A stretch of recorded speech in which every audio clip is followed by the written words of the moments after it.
वही कमरा जिस कमरे की का डोर टूट के गिरा, उसी कमरे से जब वो इन्होंने बाहर निकलते हुए एक चीज़ रिकॉर्ड की।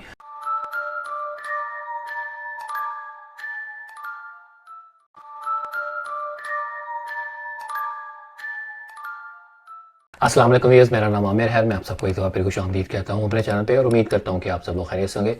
आज दो क्लिप है मेरे पास। पहला क्लिप मैंने लिया है साया ऑफिशियल की एपिसोड 4 से। इसकी बहुत ज़्यादा रिक्वेस्ट आ रही थी। मेरे एक बड़े प्यारे सब्सक्राइबर हैं जिनकी आईडी का नाम है लेजेंड 47। उन्होंने मुझे रिक्वेस्ट की थी कि मैं इसको बार बार रिक्वेस्ट की कि मैं इसको रिव्यू करूं। और आई नो कि आप लोगों के जहन में नेक्स्ट क्वेश्चन यही होगा कि मैं उनकी रीसेंट एपिसोड्स की रिव्यू नहीं कर रहा।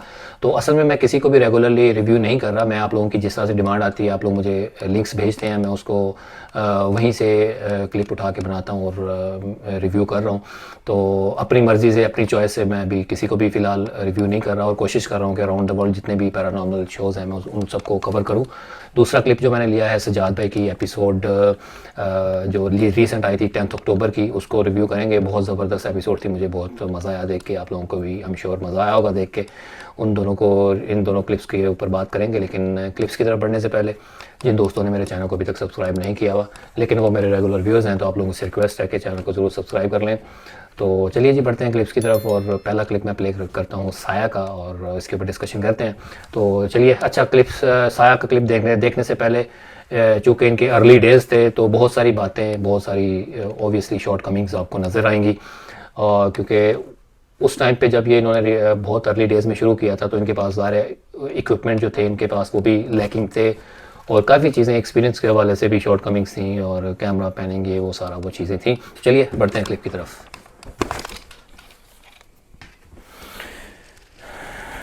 और मुझे ये जो कोने वाले कमरे में सामान नज़र आ रहा है, तो हम इसी की तरफ चलते हैं। चेयर उड़ती हुई आई है, ये देखें। अच्छा, ये चेयर देखें, ये जिस तरह से उड़ती हुई आई है, ये literally someone wanted to hurt him, जैसे कुछ चीज़ इसको। यार ये पता नहीं अच्छा, ये अजीब सा सवाल है खुरम भाई का। खुरम भाई कह रहे क्या हुआ है, चलें यार भाई। और वो भी बता रहे हैं, शाहिद भाई भी बता रहे हैं कि यार ये हुआ है। आप खुरम भाई, आपको पता था कि चेयर आके गिरी है? ये अजीब सिली सा क्वेश्चन था। मैं सिर्फ आपको महसूस करना चाहता हूँ। मैं अंदर आ सकता हूँ? लो, कर लो महसूस। ओके ओके ओके, मैं नहीं आ रहा अंदर। मैं महसूस करना चाहता हूँ, कर लो महसूस। थप्पड़ जैसे पड़ा है बहुत, आवाज़ तो बड़ी खौफनाक आई है। ओ यार, चंड बड़ी प्यारी। मेरी तो आवाज नहीं निकल रही। देखना है मिनट। शाहिद।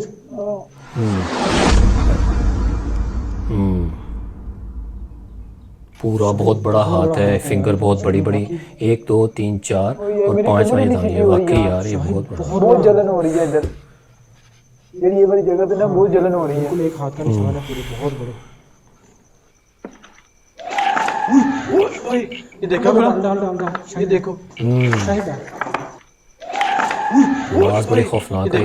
ये वही क्लियर करने वाला सीन ये भी करते थे शुरू में, जैसे वो क्या था वाले करते। अच्छा, वो ये देखो यार, ये चारपाई कैसे उठी हुई है।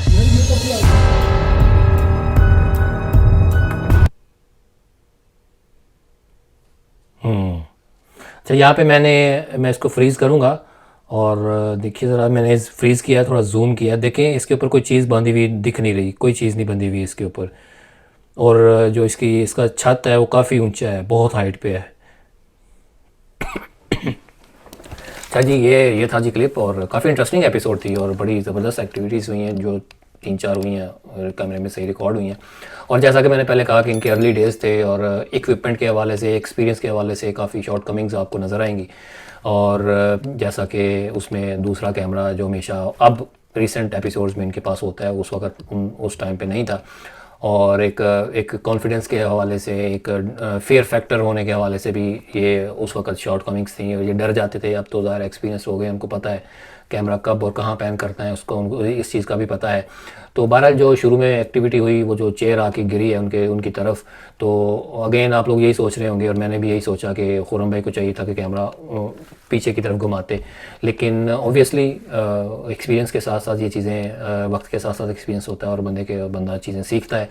तो बहरहाल अगर इसी चीज़ को एनालाइज़ किया जाए कि वो चेयर किस तरह से आई है, तो आपने देखा होगा कि किस तरह से वो उनको शाहिद भाई को आके लगी है। मैं ये सोच रहा था कि अगर कोई चीज़ इसके ऊपर बांधी हुई और खुर्रम भाई के पीछे खड़ा हो कोई बंदा हो, वो खींच रहा हो, तो वो किस तरह से खींचेगा।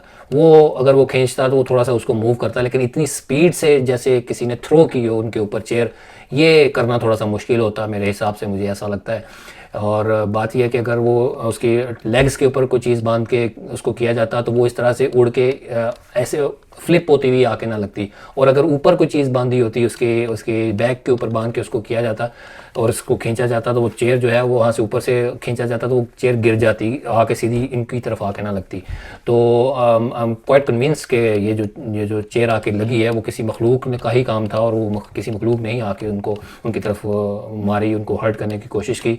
और फिर जो खुर्रम भाई, जब ये टीम जो अंदर गई है, दोनों खुर्रम भाई और शाहिद भाई अंदर गए हैं, तो उनको शाहिद भाई कुछ उठाने लगे थे, शायद लेमन बड़े थे जादू के लिए जो यूज़ होते हैं, अक्सर जादूगर यूज़ करते हैं। तो वो जब उन्होंने उसको टच ही किया अभी, तो पीछे से एक थप्पड़ की आवाज़ आई, तो उस वक्त ऑटोमेटिकली खुर्रम भाई का कैमरा घूमा है, और अगर कोई ऐसा कोई इंसान पीछे छुपा होता, अगर उसने मारा होता तो पता चल जाता। इट वाज़ क्वाइट ऑब्वियस कि कोई उनको ज़ाहिर थप्पड़ तो ज़रूर पड़ा है, लेकिन जब ये लोग बाहर गए हैं तो वहाँ पे जो उन्होंने उनकी कमीज़ ऊपर करके देखा तो बहुत बड़ा हाथ था। और इसमें एक पॉइंट आप लोग नोट करेंगे कि उसमें ये था कि आपको वहाँ पे कलर्स चेंज होते हुए नज़र आएंगे। असल में जब ये शुरू से और थ्रू आउट जब ये रिकॉर्डिंग कर रहे थे, उसमें एक फ़िल्टर लगा हुआ था, ग्रीन फ़िल्टर, जो कि आज भी रिसेंट एपिसोड में ये एक कैमरे में ग्रीन फ़िल्टर लगाते हैं और दूसरा नॉर्मल ट्रू कलर होते हैं।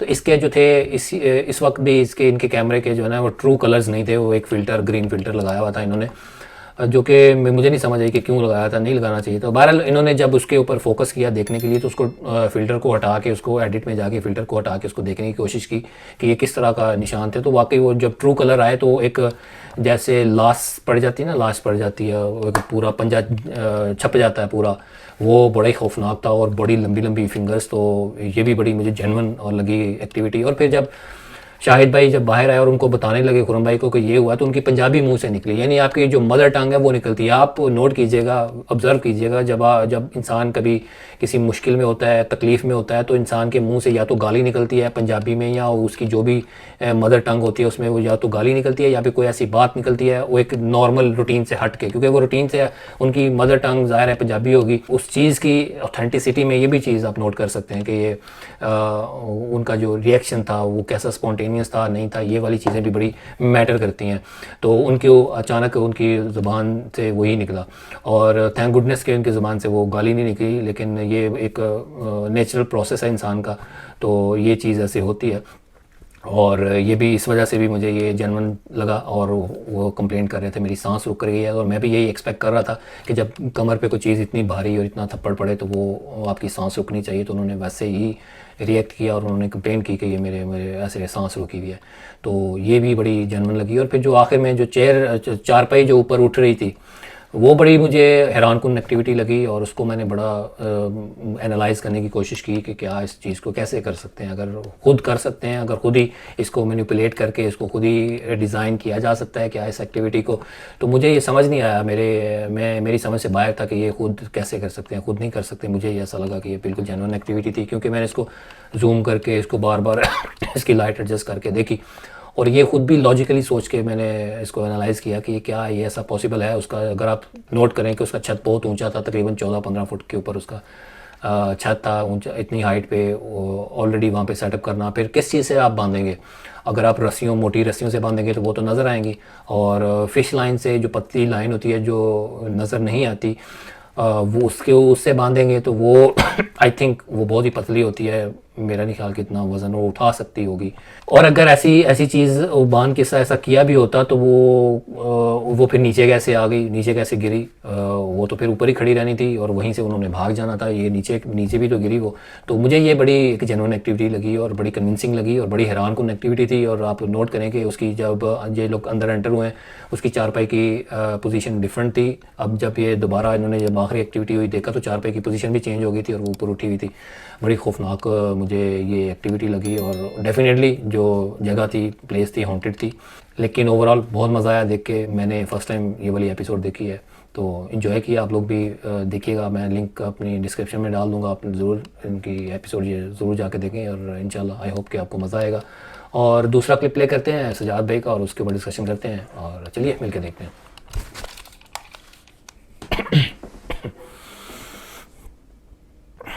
से जब कोई नहीं आया, ये क्यों ताज़ा है?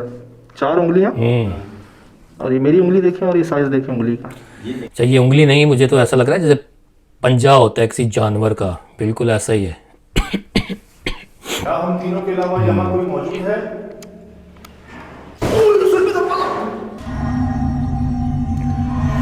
वो डोर जो है वो टूट के गिरा है। डोर ऐसे जैसे टूट के गिरता है ना। रहते नहीं है, ये ज्यादातर रहते हैं जमीन के अंदर दीवार। बहुत सारी आवाजें आ रही हैं अंदर से, बकरियों की, कुत्तों की, जब तक हम बाहर उनसे बात कर रहे थे। आवाज़ बड़ी वाकई बड़ी खौफनाक आवाज़ थी। अच्छा अभी तक मैं इस बात को बड़ा हैरान हूँ कि पहले मैं ये समझ रहा था कि ये शायद यहाँ मुझे लगा इसके 2 ये बिल्कुल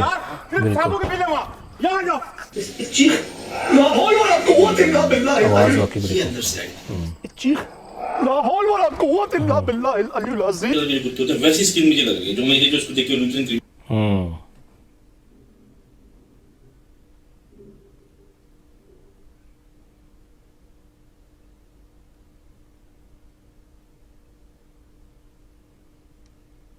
ये देखें इसकी जो चेहरा है बहुत बड़ा है, इसका सर वगैरह जो भी। अच्छा जी ये था क्लिप और बहुत ज़बरदस्त एपिसोड थी। सजाद भाई और उनकी टीम बहुत अच्छा काम किया आप लोगों ने और मेरा ये मानना है कि the credit should be given where it's due. और मैंने पिछली एपिसोड जो इनकी आई थी वो जिसमें एक इंसान नज़र आया था और उसको मैंने जब रिव्यू किया था तो उसमें मैं थोड़ा सा गिला किया था, मैंने कंप्लेंट्स की थी कि आप लोग मैं एक्सपेक्ट कर रहा था कि सजाद भाई की टीम को एक्सपीरियंस होते हुए कि मैं एक्सपेक्ट कर रहा था कि ये वहाँ पे लोकेशन के अंदर तो जाते, ये लोग नहीं जा सके अनफॉर्चुनेटली। तो मैंने वही बात की थी लेकिन काफ़ी दोस्त बुरा मान गए थे और काफ़ी ज़्यादा लोगों ने बिलो द बेल्ट बात भी की और दुख हुआ स्पेशली जब मेरी बहनें जब आके करती हैं बिलो द बेल्ट बात कर जाती हैं तो फिर ज़्यादा दुख होता है कि उनका बीइंग अ वुमेन मैं उनको ज़ाहिर है उस तरह से बात तो नहीं कर सकता, ना उनको इस तरह से जवाब दे सकता हूँ, लेकिन दुख होता है कि आप लोग मतलब बीइंग अ फीमेल आप इस तरह से बिलो द बेल्ट बात करती हैं तो दुख होता है। एनीवे उनका अपना माइंड है, अपनी सोच है, अपना ओपिनियन है, मेरा भी अपना ओपिनियन है। तो जब मैंने वो बात की तो मैंने उस पॉइंट ऑफ व्यू से बात की कि उनको लोकेशन के अंदर जाना चाहिए था, मतलब इस तरह से बाहर से भाग के आ गए तो ये थोड़ा सा इनफ नहीं था, एविडेंस इनफ नहीं था, ये मैंने कहा था। और ये कहा था पॉइंट मेरा ओवरऑल पॉइंट ऑफ व्यू ये था कि हर चीज़ को आप उसके साथ मतलब पैरानॉर्मल से नहीं मिला सकते। यानी हवा चल रही है उसको भी आप पैरानॉर्मल से मिला देंगे तो ये तो गलत है ना। अब कोई टहनी हिल रही है उसको भी पैरानॉर्मल से मिला देंगे, हाँ थोड़ा सा साइन मतलब उसकी सपोर्ट में जा सकते हैं, लेकिन 100% आप ये नहीं कह सकते कि ये उसी की वजह से हो रहा है। तो ये मेरा पॉइंट ऑफ व्यू था। एनीवे ये वाली एपिसोड में आई एम रियली इम्प्रेस्ड और मुझे बड़ी खुशी हुई कि सजाद भाई की टीम ने बड़ी हिम्मत करके अंदर भी गए और पूरा इन्वेस्टिगेट किया और बड़े अच्छे तरीके से किया, वहाँ से भागे नहीं और वहाँ पे जमे रहे। तो ये मुझे इसलिए बहुत अच्छा लगा और मैं अप्रिशिएट करूँगा उनकी टीम को। तो बहरहाल जब ये ड्यूरिंग द डे जब अभी दिन की रोशनी थी तो जब अंदर गए थे तो वहाँ पे भी ज़ाहिर है दिन की रोशनी में भी आवाज़ें आ रही थी कमरे से, सॉरी उस लोकेशन से अंदर से। और वो जो एक वक्त पे जो डोर का कुछ पीस टूट के गिरता है तो सजाद भाई की टीम जब पास जाके देखती है तो उसमें टर्माइट एक्सपेक्ट कर रहे थे, टर्माइट्स लगी हुई हैं और जो उसको खा जाएंगी, खा रही होंगी और अंदर से यही एक्सपेक्ट कर रहे थे कि अंदर से टर्माइट ही निकलेंगी, लेकिन वो चींटियाँ थी। तो उसका मुझे उस पर मैं एक बात मेरे जहन में ये आई थी कि मेरा ये एक्सपीरियंस है, मैंने देखा भी, ऑब्ज़र्व भी किया है, आप लोग भी ऑब्ज़र्व कीजिएगा अगर आपको मौका मिले कि ये जो टर्माइट्स होती हैं ये वुड को खाती हैं, आपको पता है, सबको पता है। तो जब वो वुड को खाती हैं, वुड जब ख़त्म हो जाती है और साथ अपनी ये इनके पीछे जो बिल्कुल खोखली हो जाती है, वुड खा खा के जब वो ख़त्म हो जाती है तो वो वहाँ से वो अपनी कॉलोनी हटा के नेक्स्ट मूव कर जाती हैं, नेक्स्ट पैनल पे या नेक्स्ट जगह पे मूव कर जाती हैं। तो उस पर्टिकुलर उस हिस्से पे जब वो जो टूट के गिरा वो वहाँ पे वुड ख़त्म हो चुकी थी, वो पूरी मिट्टी बन चुकी थी और पूरी वो बिल्कुल ही डैमेज हो चुकी थी। तो इसलिए वहाँ पे वो नहीं थी, जो टर्माइट्स थी वो वहाँ से नहीं थी, वो मूव अपनी कॉलोनी को मूव करके आगे ले गई थी क्योंकि उनके लिए खाने के लिए वहाँ पे कुछ बचा नहीं। तो इसलिए फिर वो चींटियाँ वहाँ पे आ गई, उन्होंने बिल बना ली वहाँ पे, वो अपना बसेरा किया हुआ था उन्होंने। तो ये मुझे ये एक रीज़न लगी। और ज़ाहिर है वो खोखला था तो मुझे ऐसा लगा कि किसी ने डोर बंद करने की कोशिश की है ज़ोर से, ताकत से। तो जब ज़ोर से उसको बंद किया तो अंदर से खोखला था, वो टूट के गिर गया। तो डेफिनेटली ये कोई एक पैरानॉर्मल एक्टिविटी ही थी। और फिर वो जो रात के वक्त जब अंधेरा होता है तो एक पीछे से आवाज़ आती है, बकरियों की आवाज़ें तो आ ही रही थी पहले भी, और अचानक से एक बहुत ही खौफनाक किस्म की आवाज़ आती है, चीख की, जैसे कोई बकरा किसी बकरी को कोई ज़िबा कर रहा हो, इस तरह की आवाज़, वाकई इस तरह की आवाज़ थी, बड़ी तेज़ थी। और वो फिर जब उनका कैमरा उधर गया तो एक चीज़ भागती हुई आई, मुझे भी ऐसे लगा जैसे कोई बकरा भाग रहा है, जिस तरह से शहजाद भाई ने भी कहा बकरा लगा, कभी वो कुछ लग रहा था, कभी कुछ लग रहा था। और जब वो करीब आया तो ऐसे वाकई सही उन्होंने कहा कि ऐसे लग रहा था जैसे वो दो टांगों के ऊपर खड़ा है। और फिर उसमें यही सवाल वाकई यही पैदा होता है कि वो फिर गायब कहाँ हो गया बाद में।